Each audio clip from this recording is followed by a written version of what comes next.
Good morning साथियों।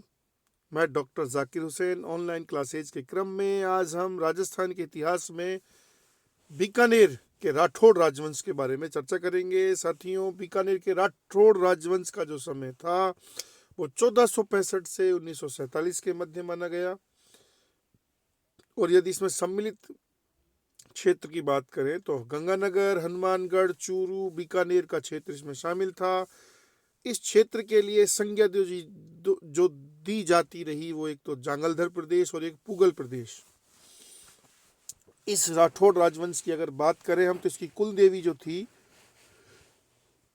वो रिद्धिबाई अथवा करणी माता थी, जिसका प्रतीक चील को माना गया। साथियों, इसका आरंभिक मंदिर हमें देशनोक में मिलता है, जिसकी स्थापना बीकानेर राजवंश के संस्थापक राव बीकाजी द्वारा की गई थी। पुनर्निर्माण महाराजा सूरत सिंह के समय होने को उल्लेख मिलता है और इसे आधुनिक स्वरूप देने का श्रेय हमें दिया जाता है वो है महाराजा गंगा सिंह। अगर बीकानेर के राठौड़ राजवंश की संस्थापक के रूप में बात करें तो वो है राव बीकाजी, जिनका समय है 1465 से 1504।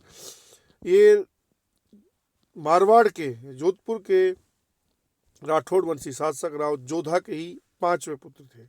अपने चाचा कांधल के साथ 23 वर्षीय संघर्ष के पश्चात राजगद्दी पर इन्होंने तो कांधल के साथ मिलकर 23 वर्ष तक इन्होंने संघर्ष किया था साथियों, राजगद्दी पर बैठने के लिए। आरंभिक राजधानी इनकी कोडमदेसर थी, बीकानेर। यहीं पर भगवान शिव को समर्पित एक भैरव मंदिर की स्थापना कराई इन्होंने। 12 अप्रैल 1488 में अर्थात आखा तीज के दिन बीकानेर शहर की स्थापना होती है। इसी समय से आखा तीज के दिन बीकानेर में पतंग उड़ाने की परंपरा को मान्यता मिली। 1485 में राता घाटी बीकानेर में बीकाजी की टेकरी नाम से एक दुर्ग का निर्माण, एक छोटे किले का निर्माण का हमें उल्लेख मिलता है। इनकी माता का नाम नौरंग दे सांखला था और पुत्र का नाम था राव नरोजी। तो राव नरोजी इनके साथ साथियों इनके पश्चात शासक बनते हैं। 1504 से 1505 उनका पीरियड था। फिर उनके बाद उन राव नरोजी से छोटे यानी उनसे छोटे भाई राव लूणकरण जी शासक बनेंगे 1505 से 1526। लूणकरणसर कस्बे और लूणकरणसर झील के को आधुनिक स्वरूप देने उसके निर्माण का श्रेय साथियों राव लूणकरण जी को ही था। अपने कुल देवता लक्ष्मी नारायण का लूणकरणसर में एक भव्य मंदिर की स्थापना का हमें उल्लेख मिलता है।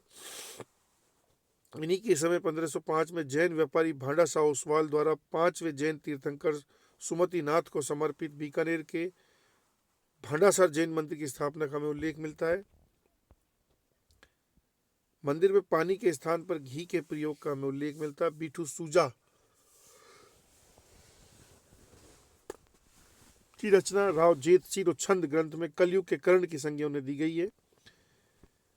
रायसिंह के काल में जयसोम द्वारा रचित ग्रंथ करमचंद वंशोत कीर्तनम काव्यम में भी दानशीलता हेतु उनकी तुलना कर्ण से की गई है। साथियों, फिर राव जेतसी शासक बनते हैं। यहाँ 1526 से 41 उनका समय था। दरबारी विद्वान उनके बीठू सूजा,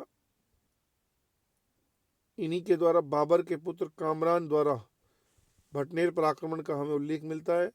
1541 में पाहेबा साहेबा के युद्ध में राव मालदेव द्वारा युद्ध मैदान में राव जेतसी की हत्या कर दी गई थी। 1541 से 44 के मध्य बीकानेर पर मालदेव का अधिकार रहा। राव कल्याणमल 1544 से 74 के मध्य 1570 के नागौर के मुगल दरबार में मुगल शाही दरबार में अकबर की अधीनता हेतु अपने 2 पुत्रों के साथ राव कल्याणमल उपस्थित हुए और अंत वैवाहिक संबंध की नीति का अनुसरण करते हुए प्रथम बीकानेरी शासक बनने का श्रेय प्राप्त किया।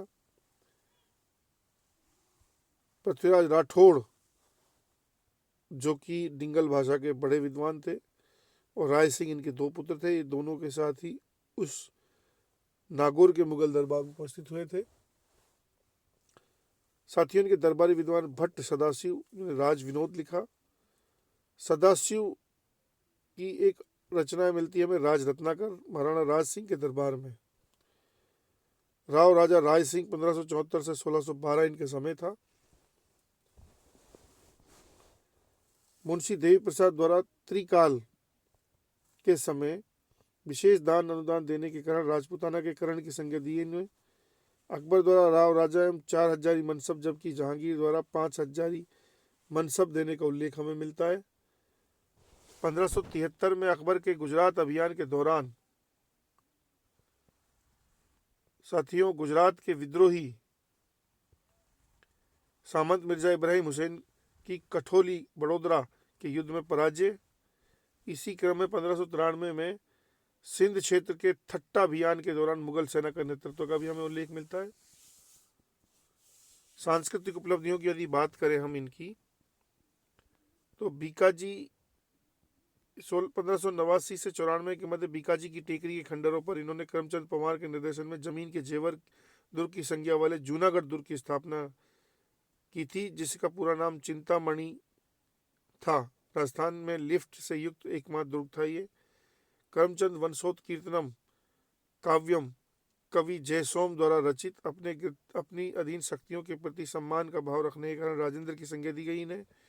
बीकानेरी चित्र शैली का स्वतंत्र विकास इसी समय से माना जाता है और हनुमानगढ़ दुर्ग में भद्रकाली माता का मंदिर इन्होंने बनाया था। साथियों स्वयं की रचना अगर बात की जाए तो राय सिंह महोत्सव, ज्योतिष रत्नमाला, बाल बोधिनी, वेदक वंशावली। क्रमशः उत्तराधिकारियों की बात की जाए तो राव राजा दलपत सिंह 1612 से 13 के मध्य जो शासक बने। जहांगीर द्वारा उनकी छतरी जहांगीर द्वारा भटनेर दुर्ग में फांसी तथा राव राजा सूर सिंह को उनके स्थान पर नवीन शासक घोषित किया था। 1613 से 31 के मध्य रहे।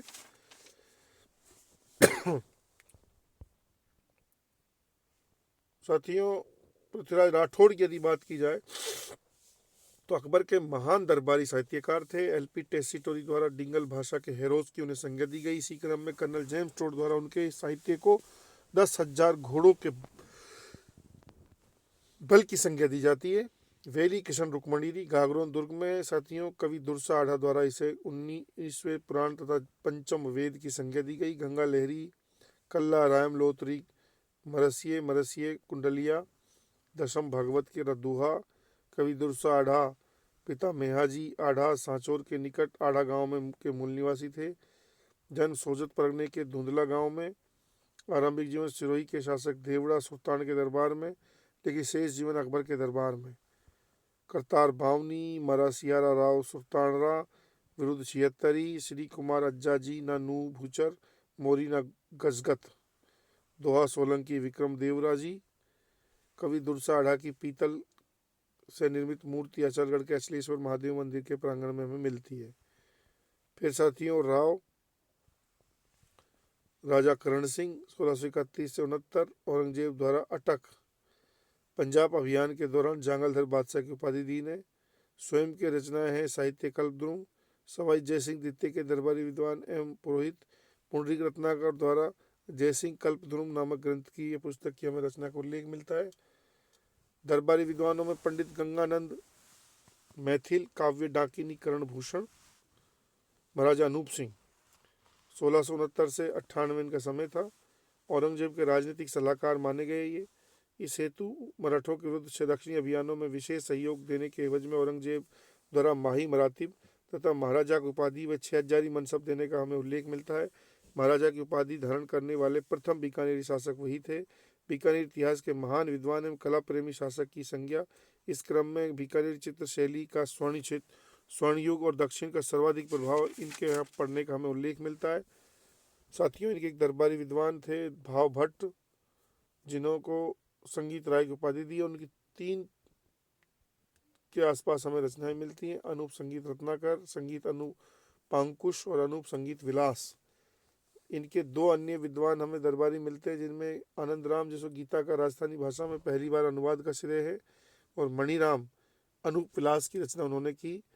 प्राचीन ग्रंथों के संरक्षण हेतु बीकानेर में अनूप संग्रहालय की स्थापना हुई। स्वयं की रचनाएं हैं अनूप विवेक, अनूपोदय, काम प्रबोध, श्राद्ध, प्रयोग, चिंतामणि। बीकानेर में 33 करोड़ देवी देवताओं की मंदिर की संज्ञा वाले हैरम गणपति की स्थापना इन्होंने की। सिंह पर सवार देश में गणपति का एकमात्र ये उदाहरण मिलता है साथियों। बीकानेर के अनूपगढ़ शहर तथा जूनागढ़ दुर्ग में सोने के काम वाले नक्काशी से युक्त अनूप महल की स्थापना भी महाराजा अनूप सिंह द्वारा ही करने का उल्लेख मिलता है। तो साथियों, हमने इस क्लास में कुल मिलाकर राजस्थान में बीकानेर इतिहास, बीकानेर के राठौड़ वंश के बारे में चर्चा की है। थैंक यू साथियों, आज हम इतना ही रखते हैं। अगली क्लास में फिर एक नए टॉपिक के साथ मिलेंगे। जय हिंद साथियों।